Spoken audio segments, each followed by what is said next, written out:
welcome to Experiencing Consciousness. My name is Jan Dyba. And I'm Dr. Kathryn Rossi. We're happy you're here.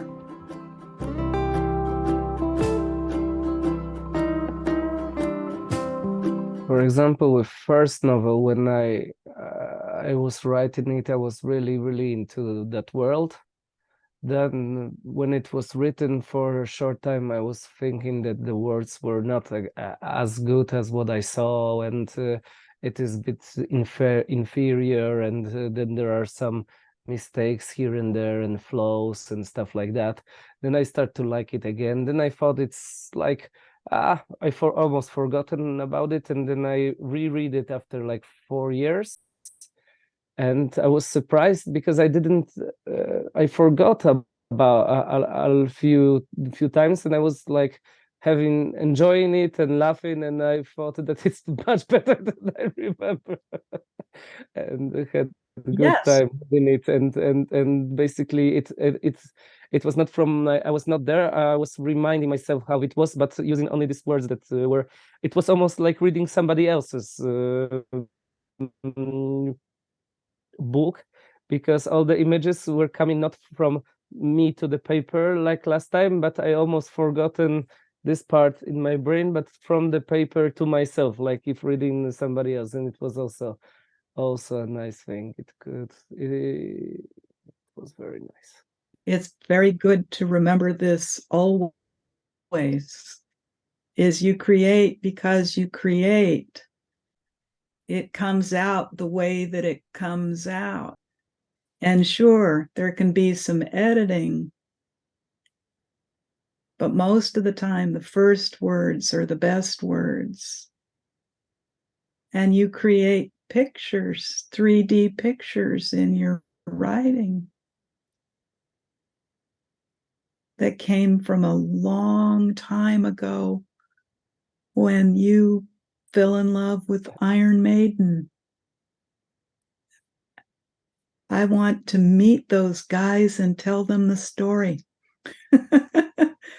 I can only imagine how much they would love hearing this story. But I'm also a bit of afraid about some characters. Like I like them a lot, but I already have them in their plot and in their world, but they are, living safe inside my head. But I think that if I write and give it to other people, they will be a bit more like, I think like they are much safer here. And like I'm a bit of afraid of really bringing them out to the paper and to the world and to all of these people, like a bit like children. Yeah.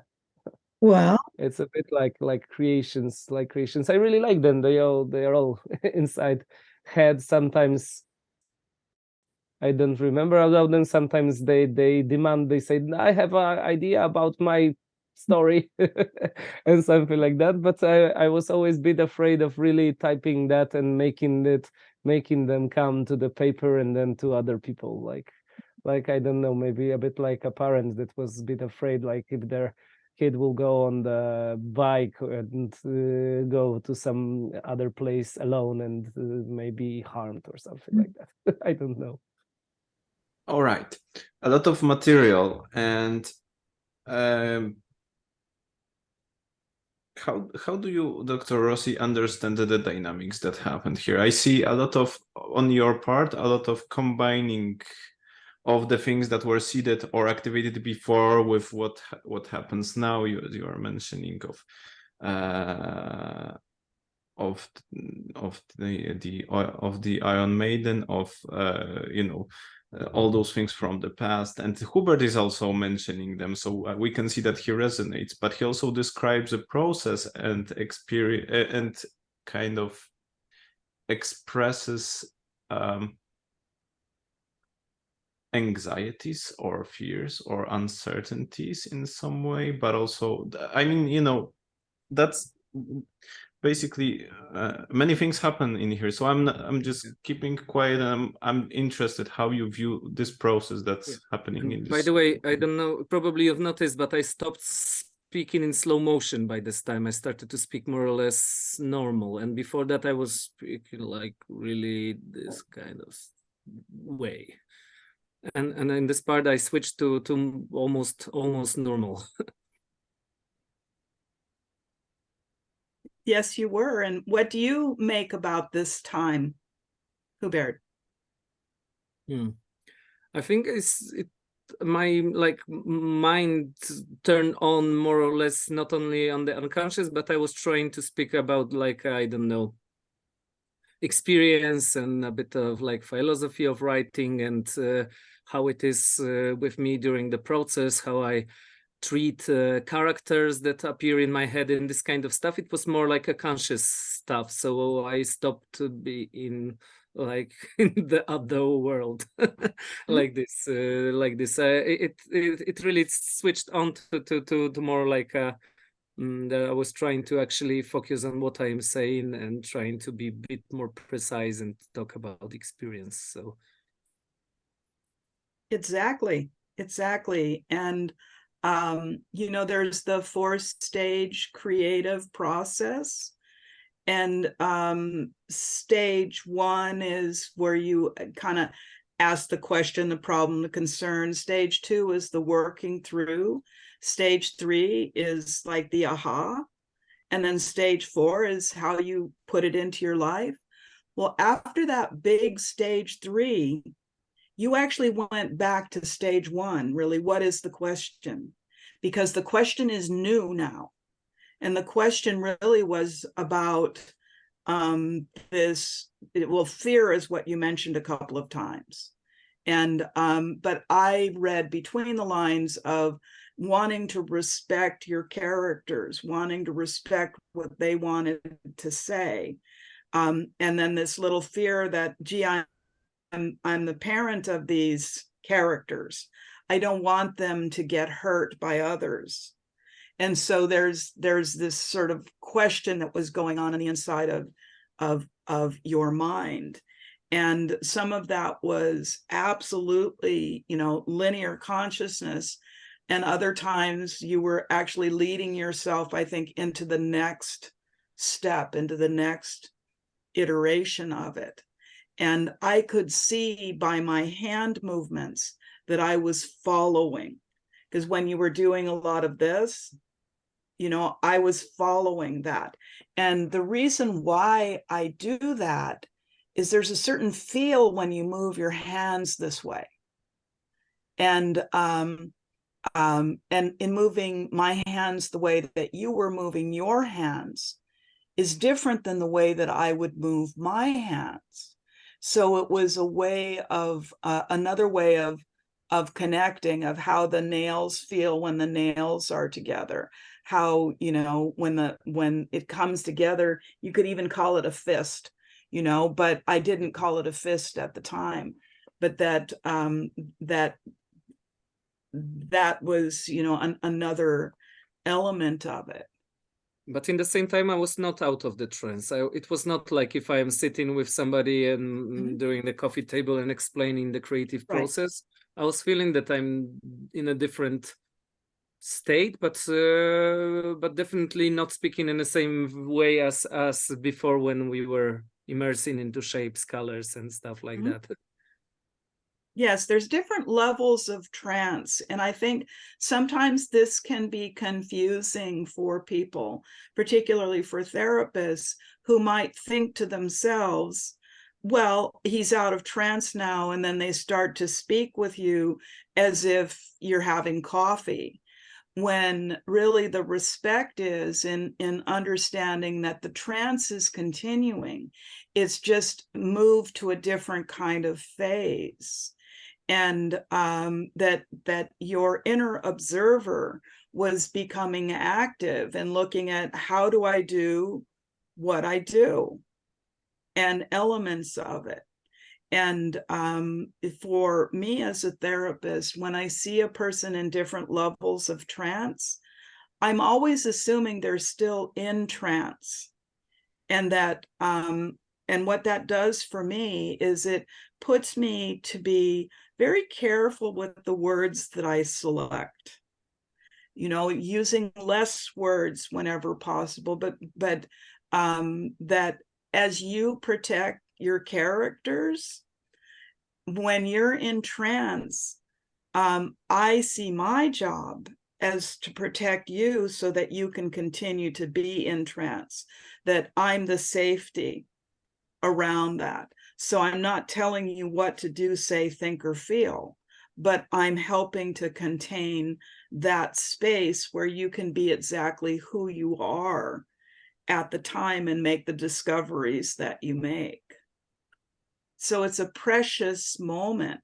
And there's going to be many people that listen that are psychotherapists that will be able to reflect on this moment of how do you continue respect as a therapist to your client, and to understand that there's, there's a wave nature of consciousness and there's a wave nature of trance. But I loved hearing about your passion for your characters and the purity of wanting to treat them well, of not imposing yourself on your characters, but letting them speak for themselves. I really love that. That's nice to hear. Yeah, I think trying to think of characters like regular living people is a bit of the same, like when before we were talking about pretending that bike is a car or a monster being a real monster. Like it's probably something that will help to immerse in that world a bit. And I see the big smile on your face. Yeah. It makes you happy. Yeah, definitely. And to me, that's the good stuff. That's the point, is in going to these creative places where it brings out the best in you. That's the good stuff. Yeah. Well, good stuff, bad stuff, it's just stuff. Yeah. It's important that to not make value judgments of if it's good or if it's bad. It just plain is. I mean, later on you can evaluate it, but I don't want anything to interfere with the flow. When you get these really evil ones going, it's like, yes.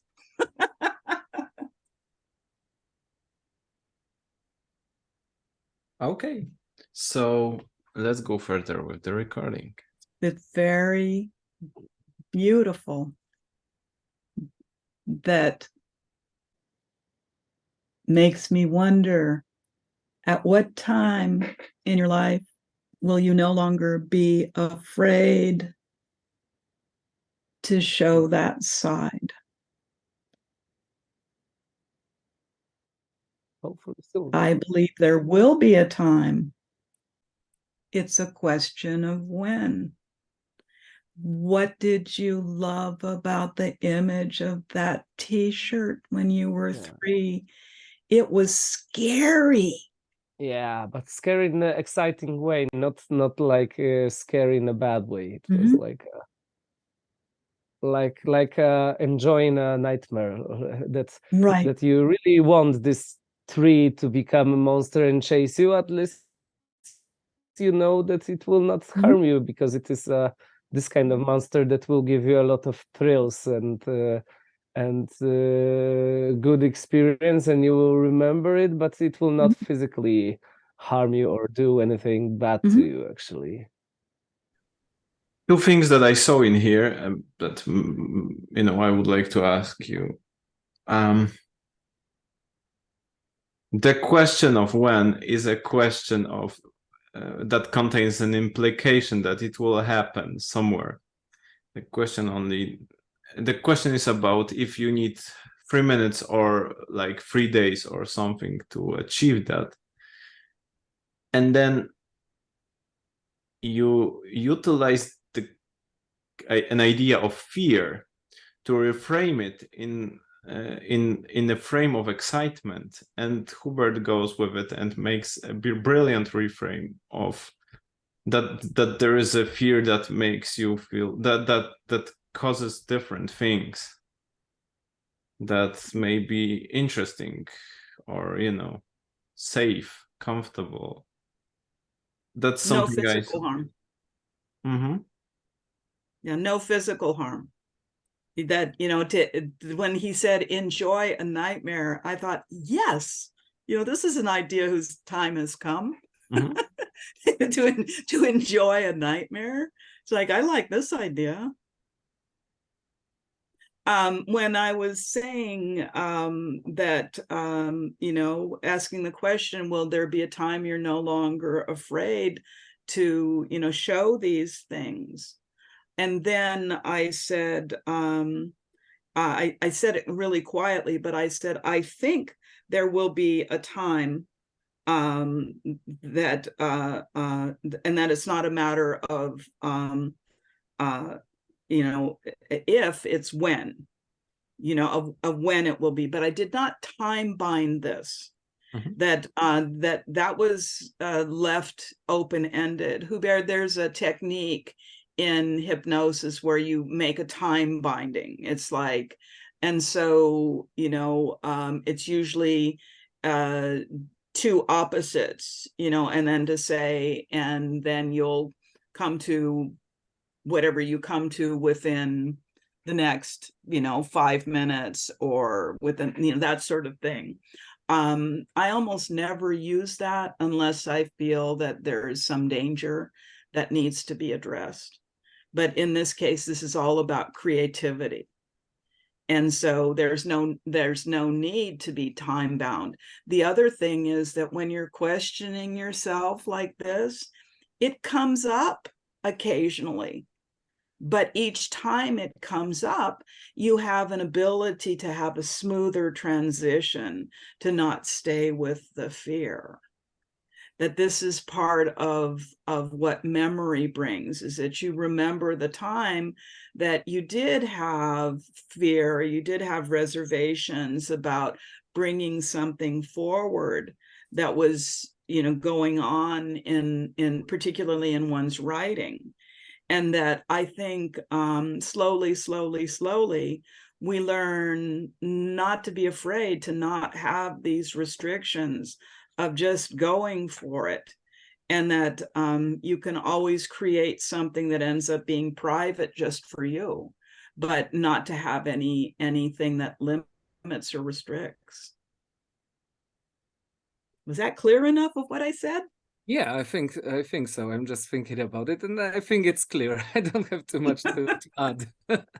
Oh, good, because, you know, I'm attempting to be clear, but sometimes, see, this is the deal with some of these techniques, is that they're on purpose confusing, Mhm. and I'm the first one that gets confused, so I'm not real good with the confusion technique.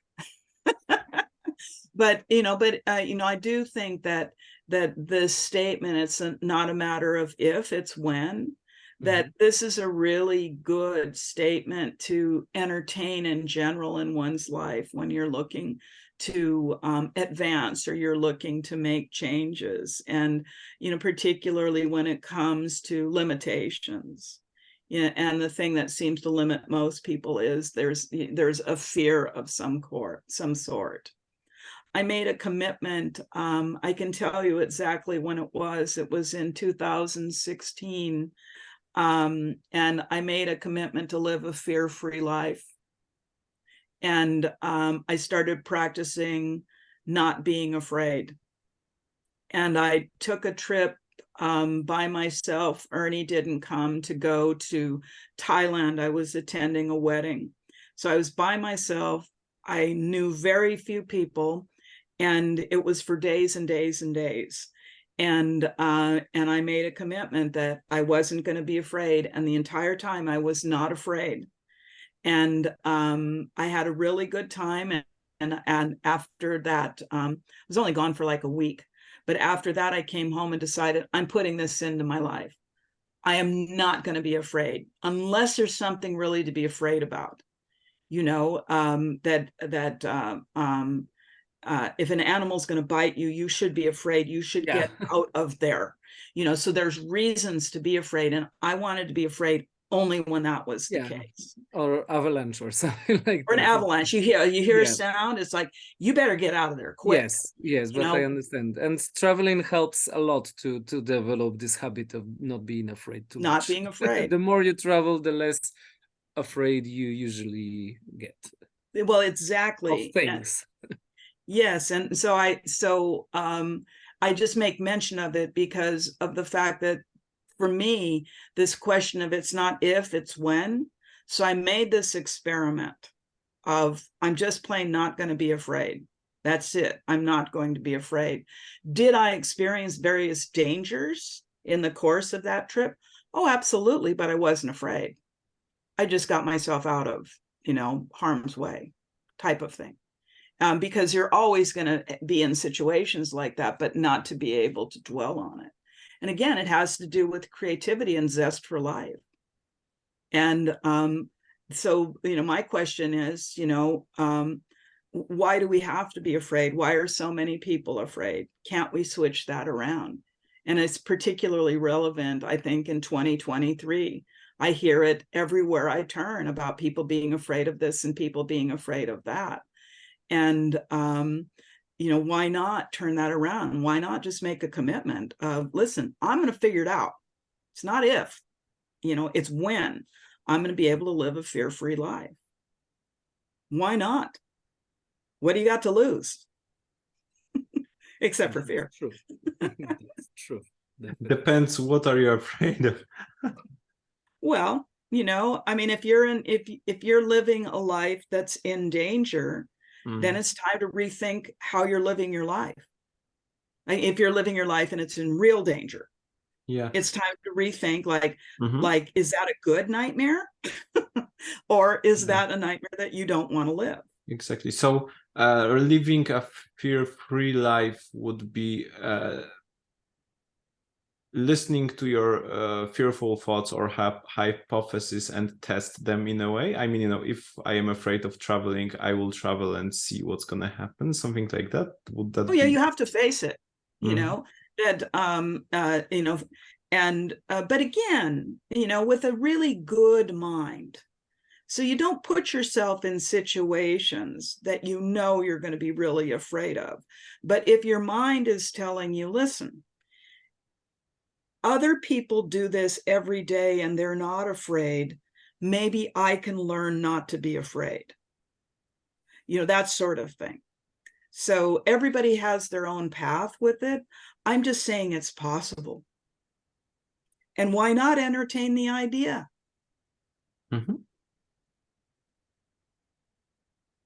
Cool. I've got some ideas about that. I'm gonna share that afterwards. I mean, I definitely will. But afterwards. Afterwards, okay. Okay, so maybe we can go further with the recording. What do you think? Yes.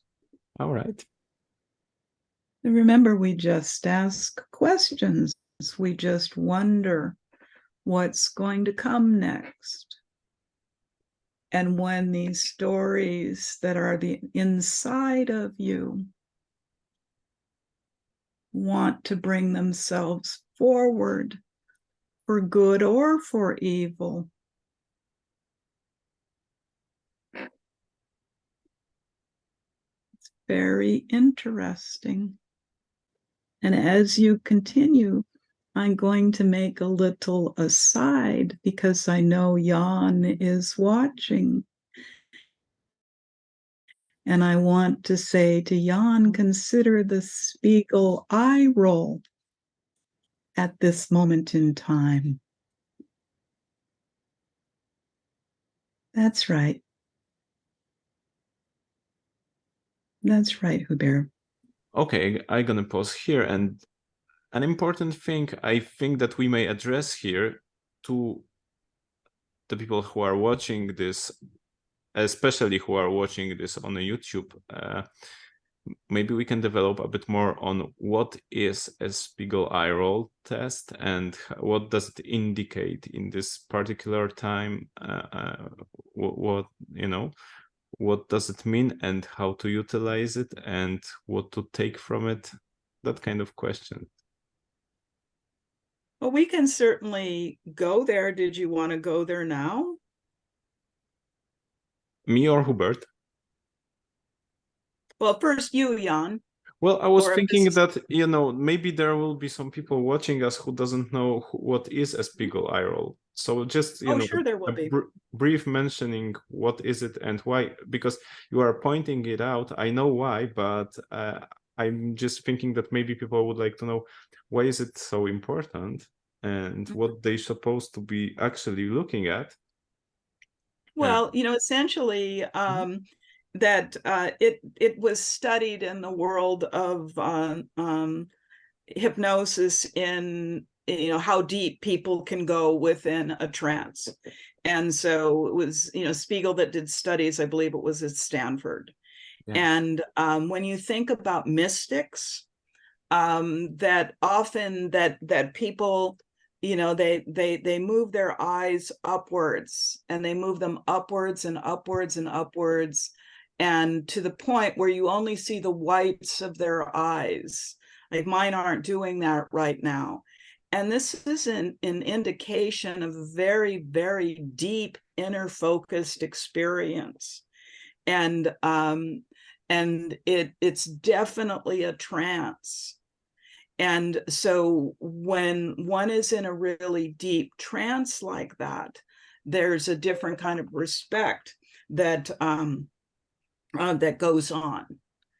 And so, you know, basically it's trance depth, you know, is how that is. And there's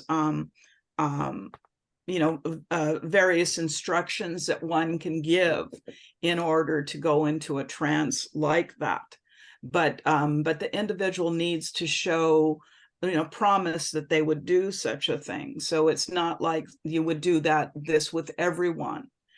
I have a tendency to work more in the naturalistic ways rather than inducing through methodology.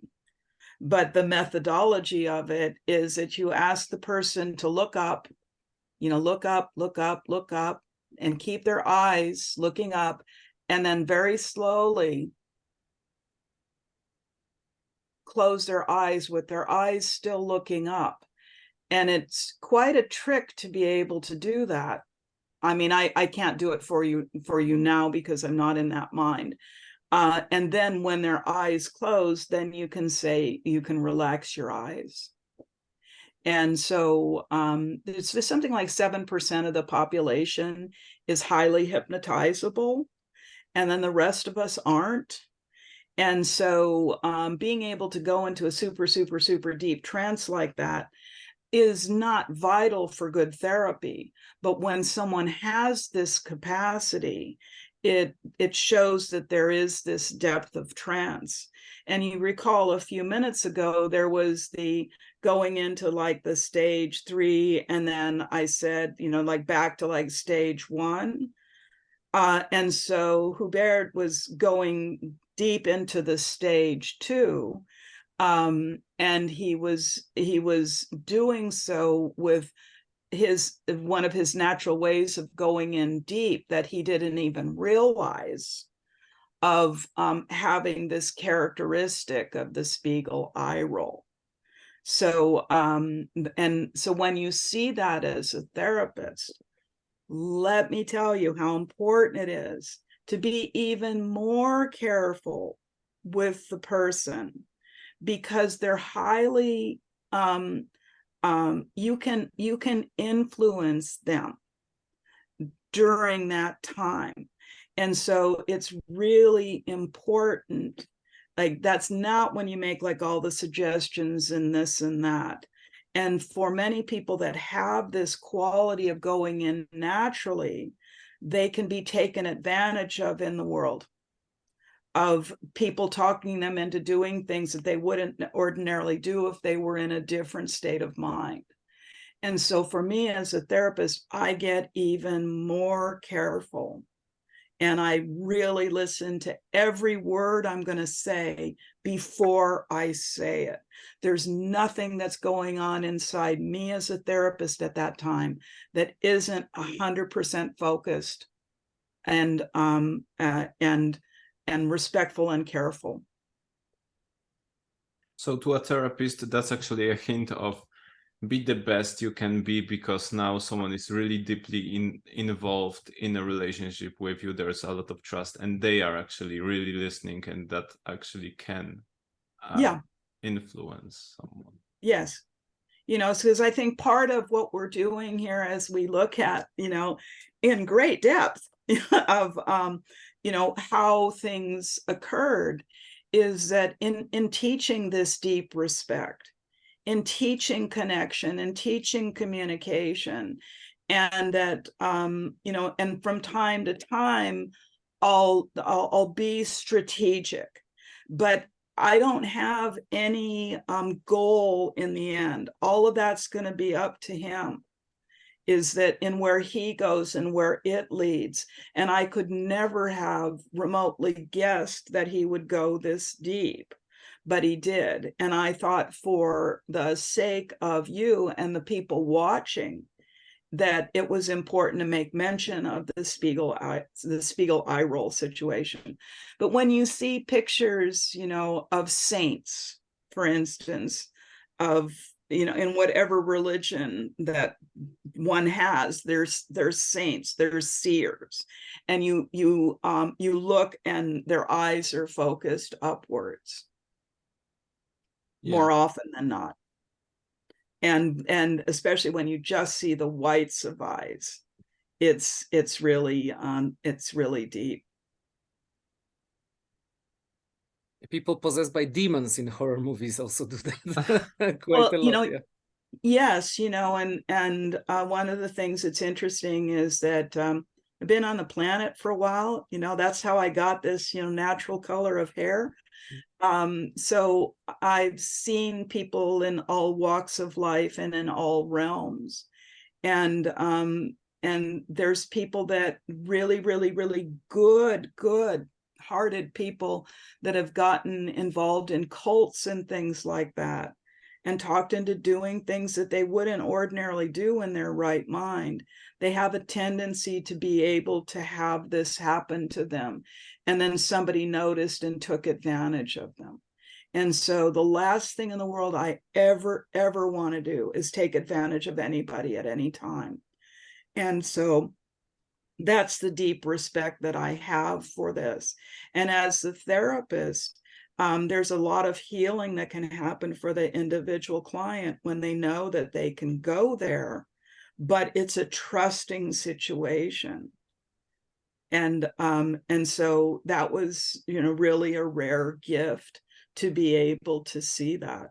I bet you didn't know, Hubert, how careful I was. Yes, but what might be a bit, how do you say, surprising for you, when you tell that to Jan to pay attention now, I noticed it and I was actually happy about it, and it was thing that made me really help to go even deeper and better, because sometimes I tend to have this like golden retriever type of personality and I like to please people very much. And when you said, oh, now pay attention, I was thinking, yes, I'm doing good. I'm doing good right now. I'm doing things that enjoy. People will be interested. Jan can focus. You are happy that I did something interesting, and it helped me actually to focus and do this kind of more.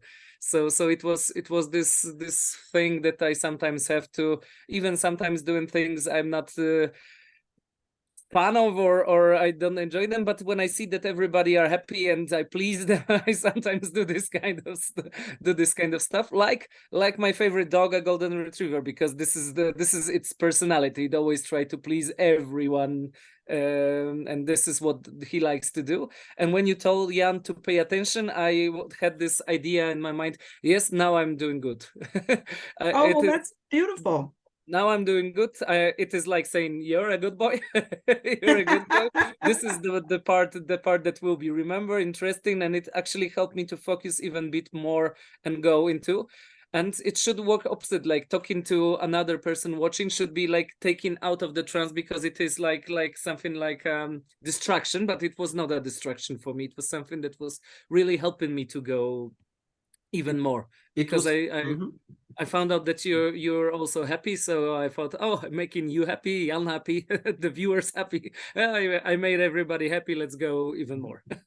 Oh, that's really beautiful. It's really, really beautiful. And isn't that also a great example of ratification of trance experience? Yes, but also this technique of for a moment, I'm going to have a little aside and I'm going to say something to somebody else. This is what I learned over the years of doing clinical demonstrations in front of large crowds, is that sometimes it was really important to be able to let the people in the crowd, at the various conferences, understand what was going on. And I found in each and every case that the client went deeper within the trance. And but again, it's this level of honesty. Is here's an aside, this doesn't, you keep going, this is what we're doing over here for a moment or two. But we have minds with the capacity to operate on many different levels at the same time. And this is abundantly clear within the context of hypnosis, is that, you have these many minds that can communicate. Okay, thank you. So let's go back to the recording. Okay. That's right. Going in as deep as you need to go to receive what's coming forward for you.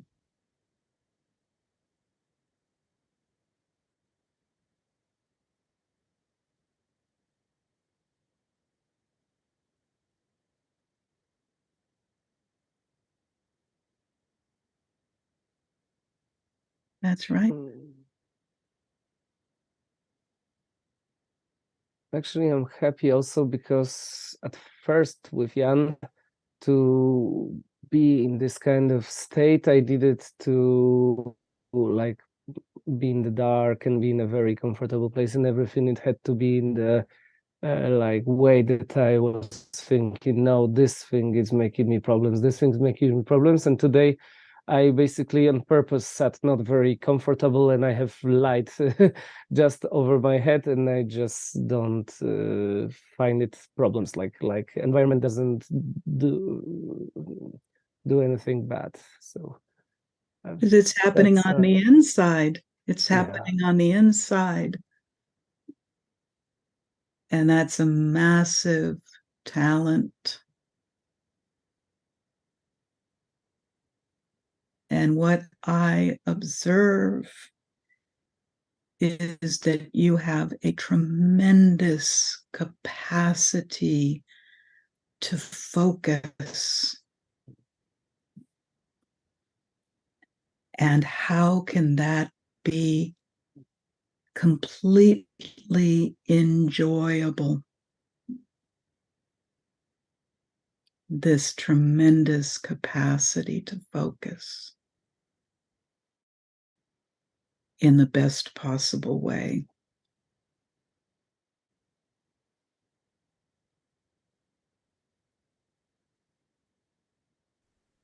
Okay. So in this particular segment, what I can see is a lot of supporting, facilitation, but also this last part where you take what Hubert said and kind of I think I'll say you reframe it or put it into a context where it actually supports even further some kind of developmental lines that are set in motion. I don't know if I see this correctly, but that's my impression here, general impression. I don't want to go into details more because I would rather like you to comment on the process. Well, the idea is that when you're in a really, really deep trance, you have such extraordinary focus. I mean, that's the nature of it. And when you want to be a writer, when you want to write novels, you need to tap into that focus. And so when you know 100% that you have this capacity to focus, that in and of itself is enjoyable. So you remember what I said about that when one is in deep trance, choosing words very, very carefully.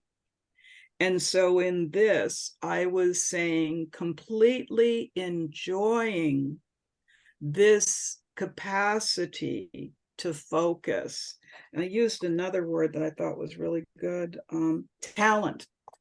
You have a talent to focus. And so in this respect of speaking the truth, 100% speaking the truth, looking at his face that looked angelic at the time, knowing that he was enjoying himself. So I was reflecting reality is what I was doing, an irrefutable reality. And yet in one's linear mind, you can question your ability to focus. You can really question that.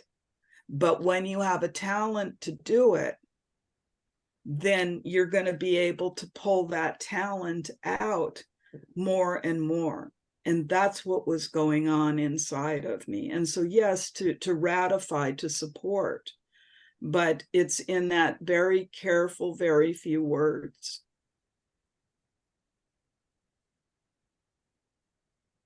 Okay. Doesn't that help you, Jan, to tune into your amazing ability to focus? Well, you know, I'm like, it's very interesting to see your point of view, because sometimes I like, I think I've got it, and that's true, and that's very satisfying. And sometimes I'm like, I'm thinking something totally else, and then, you know, when you highlight what was your way of thinking and stuff, I go like, oh, damn. And so, you know, so that's actually a beauty of uncovering the indirect approach, that you think you're, you know, you think about something, because most of those things also launches, you know, I'm watching this and this launches my associations and everything else. And I'm also trying to, like, you know, go with the line with the structure and everything. But then suddenly came out that there's some other idea, deeper idea, or you know, different idea. So that's actually pretty refreshing, and kind of that's something that's really interesting in here. Well, another aspect of all of this that that therapists need to understand is that you do go into your own trance as well in these kinds of processes. And so there's the part of you that's able to you know, have that observer, so that you know that you're being, you know, completely there for the client, but understanding that there's associations that go on the inside of you that you're going to be receiving in your own unique way. And it's quite the art. You know, I mean, as we're talking about all these things, it's like I can understand why people would just like to have a script, right? You know, instead of following, you know, as I do, because there's so many more considerations. But, you know, you know, every therapist has to decide what they resonate with. But for me to be able to go into this present moment, you know, many levels of consciousness simultaneously, I mean, you know, talk about heavy metal rock and roll. I mean, it's like, that's why we like that, because there's so much stuff going on at the same time. And so it really depends on who you are as a person and what you really enjoy doing. And if you can handle being in a different state of consciousness, which is really, you know, what happens when someone is involved in helping out through hypnotherapy. You're not, you know, your linear mind is there, but it's only one of the minds that is is moving you at the time. So, in some ways it's like a juggler, there's so many balls in the air. It's like, well, there's 3, that's okay. Oh my God, there's 8. How am I going to juggle all of this stuff? But I just trust that my mind will come to a very sharp focus when it needs to come to a sharp focus, and that I operate by minimal cues that I'm seeing. When I saw the Spiegel eye roll, boom, I knew what to do. Very careful with words, very careful. Really follow, be able to ratify, to help, to be able to go in deeper, because we don't know what's going to happen in the depths. Sometimes in the depths, there's a trauma that's been hidden that wants to come out. We have no idea of what's going to go on in those depths. And many therapists are extremely uncomfortable with that, because we're told in our training, you are the therapist, you need to know what's going on. But the fact of the matter is, when you're helping somebody and they go into these deep places, you don't have any idea, they don't have any idea. All the rules change. And those rules to me are that really deep respect. It's and respecting the not knowing, and respecting of what's coming up. And that this is why understanding more about the 4-stage creative cycle is very helpful, because you know that each part of the 4-stage creative cycle is time limited. No one section of the creative cycle is likely to last more than 90 minutes. And it's going to transition into the next one. So there doesn't need to be any fear about it when you don't know what's going on. This is part of being fear-free, is that you put it in that suspension and you just wonder what's going to happen next. And I believe in this little section, again, I said, we just ask the questions, implying that we don't necessarily know the answers. So it's, in all of these, that the idea is that people become the best psychotherapists that they know how to become. And it does take an inner search. It does take an inner vision, and it takes an individualistic kind of approach of what's important to you as a therapist and how you're going to grow your entire career. Ernie grew until the very end. The last session that he did was 2 weeks before he died. And he was brilliant. He continued growing all of his life as a psychotherapist, as a human being, as a partner for me, as, in every realm of his life. He was this amazing example of you continue to keep on growing. You don't know the answers, but you got questions. And this is something that is deep in my spirit of, and it's why I have the freedom of thought and the freedom of mind, and why I'm able to stay right in the present moment. So there's a lot to unpack of who you are as a person and what you want to, how you want to grow in your life. And the experiences will come along the way. And it's not important to always be like spot on with things, it's important to make mistakes and then recover from your mistakes. Well, actually, you pinpoint here an very important topic. Among my students, there are a lot of people who ask that question that goes into that can be stated in such a way that there isn't this kind of mild anxiety that can be expressed in a way like, and if I go into trance and I'm gonna do something incorrectly, or what happens if the patient will go into something difficult and I will not be able to handle that. So my question to you is, since we are actually moving around those realms, if you could, like put together a set of recommendations or hints or some kind of clues or cues, treatment manual for that kind of anxiety, what would you recommend? How could people develop to overcome that, or not overcome, but take somehow into consideration how to utilize that, or what kind of abilities to develop? What would you say to a person who comes to you and says something like that? Well, that's quite a long question to answer, but I'll answer it briefly for right now. Okay. We might even do another podcast on that, of just specific to that. When you're driving a car and you're driving a distance in the car, so you're driving for an hour or more, and then all of us, you're driving perfectly well. And then all of a sudden it's, oh, my exit, it's just, how many kilometers down the road? It's like, whoa, where was I in that period of time? How was I so competent to drive this car? And yet I find myself snapping to, because there's my exit.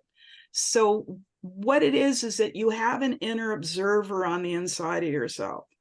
The priority when you are with a client is the client. You are secondary in this process. You are not primary in this process. You can snap out of whatever little trance you're in to be 100% there for the client. And so there is this inner observer that you learn to trust that says, okay, pay attention. And after a while, what happens is that you can actually super focus on the client, but also simultaneously there's some things that are going on in the inside of you. Now, I found when the things that, if I'm triggered into something that I need healing from, I say to myself, that is so wonderful that came up. You're going to deal with that later. You're not going to deal with it right now. And so I put it into that's really good information, but now it's time to focus back. Mm-hmm. So